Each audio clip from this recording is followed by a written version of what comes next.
हरियाणा सरकार की पहली प्राथमिकता है। ऐसे में समाज के हर वर्ग को राशन की आपूर्ति आसानी से हो, इसके लिए रोज नए नए प्रयास किए जा रहे हैं। इस मिशन में लगी हरियाणा सरकार की योजनाओं पर बातचीत के लिए हमारे बीच में आज हैं हरियाणा के खाद्य एवं उपभोक्ता मंत्री राजेश नागर जी। जोरदार तालियों से उनका स्वागत कीजिए और उनसे बातचीत को आगे बढ़ाएंगे मेरी सहयोगी मोनिका ठाकुर।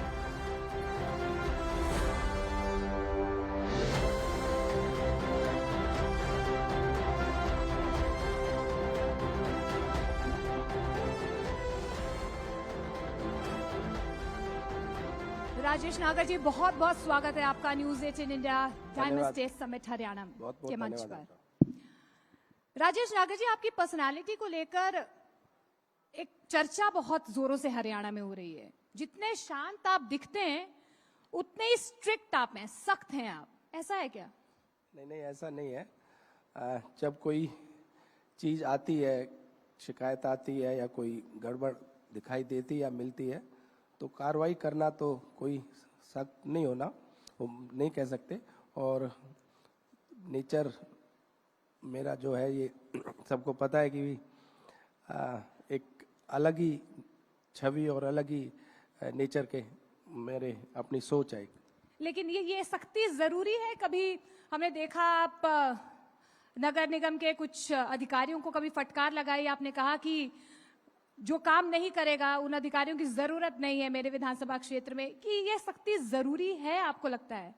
देखो, जो अधिकारी लापरवाही करते हैं या काम नहीं करते, हमारी भोली भाली जनता को घुमाते हैं, चक्कर कटवाते हैं, तो ऐसे अधिकारियों को मैंने कहा था कि भाई ऐसे अधिकारी हमारे जिले में ना रहें, या तो वो खुद चले जाएं या फिर हमें उनको यहाँ से भेजना पड़ेगा। तो इस तरह से कुछ अधिकारियों का हमने वहाँ से फरीदाबाद से तबादला भी किया, ट्रांसफर भी किया। तो लापरवाही तो बिल्कुल नहीं टॉलरेट होगी। जो भी लापरवाही करेगा या लापरवाही करता है वो अधिकारी फरीदाबाद में नहीं रहेगा। आप मानते हैं कि यही एक वजह है कि जो सरकारी योजनाओं का जो फायदा जिन लोगों तक पहुंचना चाहिए, कहीं ना कहीं बीच में जो भ्रष्ट लोग हैं या जिस तरीके की धांधलियां होती हैं डिपोज में, वो फायदा सीधे तौर पर उन लोगों को नहीं मिल पाता?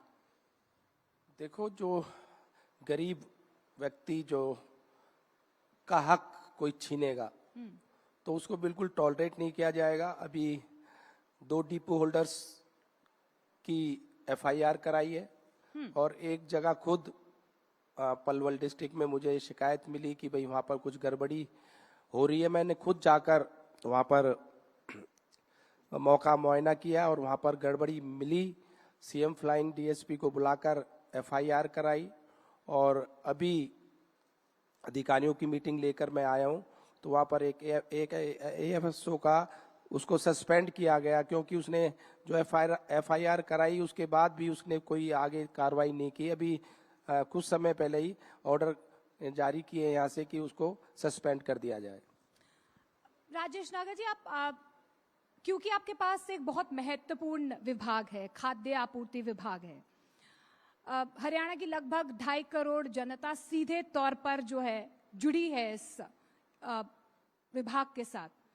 आप कितना मानते हैं लोगों को किस तरीके से राहत मिल सकती है? क्या आपका रोड मैप रहने वाला है और क्या बदलाव आप सुनिश्चित करेंगे कि जो मिलावट की चीजें हैं, जिन शिकायतों को लेकर आप औचक निरीक्षण भी करते आए हैं, ये शिकायतें कैसे दूर होंगी और सीधे तौर पर लोगों को फायदा कैसे होगा? देखो, अभी मैंने एक अधिकारियों की जो पहले लास्ट मंथ भी एक जो मीटिंग ली और आज भी मीटिंग ली, हमने ये कहा है कि 9,000 समथिंग कुछ डिपो है हमारे हरियाणा में, उसमें हम सीसीटीवी कैमरे लगाए। तो उसके लिए रोड मैप तैयार कर दिया गया है। उसका 15 दिन के लगभग टेंडर फ्लोट हो जाएगा और मोस्ट प्रोबेबली मार्च एंड तक सभी जितने भी डिपो हैं हमारे हरियाणा में सब में सीसीटीवी कैमरे लगेंगे और उससे अगर कोई गड़बड़ पाई जाती है तो उसमें हम चेक कर सकते हैं। अब कई बार शिकायत आती है, शिकायत करता है कि भाई मुझे राशन नहीं मिला और डिपो होल्डर कहता है मैंने राशन दे दिया, तो उसके पास हमारे पास कोई प्रूफ या सबूत नहीं होता कि उसको किस तरह से हम वेरीफाई करें, चेक करें, क्रॉस चेक करें।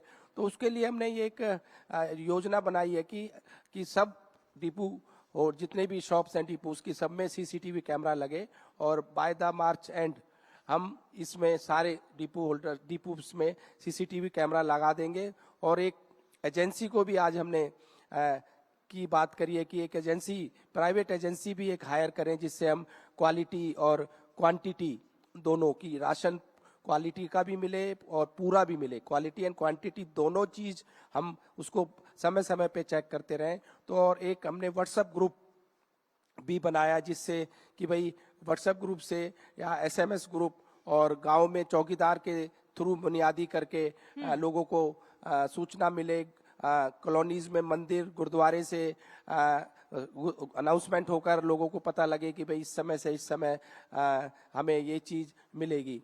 टाइमिंग का भी हमने ध्यान रखा है कि भाई बेहद जरूरी है सर, ये छोटे छोटे कदम बेहद जरूरी है। लेकिन एक चुनौती अभी भी कहीं ना कहीं आपके पास है, आपके सामने एक रिपोर्ट हाल ही में आई है खाद्य सामग्री में मिलावट को लेकर। हरियाणा के जो आंकड़े आए हैं वो चौंकाने वाले, चौथे नंबर पर हरियाणा है। आप चुनौती मानते हैं इस चीज को? देखो, मैंने बताया अभी पलवल में हमें एक शिकायत मिली थी कि डिपो होल्डर के यहाँ कुछ गड़बड़ी है। मैंने खुद मौके पे जाकर वहां पर निरीक्षण किया और वहां पर कुछ गड़बड़ी भी मिली, तो तुरंत एफआईआर उसकी करा दी गई, सप्लाई उसकी बंद कर दी गई और आगे भी उसके लिए जो भी अधिकारी उसमें मिले हुए हैं, मिली भगत मिलेगी, उनके खिलाफ भी हम कार्रवाई करेंगे। और ये निरंतर हमारा जारी रहेगा। जहां भी शिकायत मिलेगी मैं वहां पर जाकर खुद मौके पर जो भी गड़बड़ी मिलेगी उसके खिलाफ कार्रवाई होगी। राजेश नागर जी, जिस तरीके से मिलावट को लेकर या खाद्य सामग्री को लेकर बहुत बार ऐसा होता है जिन लोगों को फायदा पहुंचना चाहिए उन लोगों तक वो फायदा नहीं पहुंच पाता है, सरकारी अनाज वेस्ट भी हो जाता है।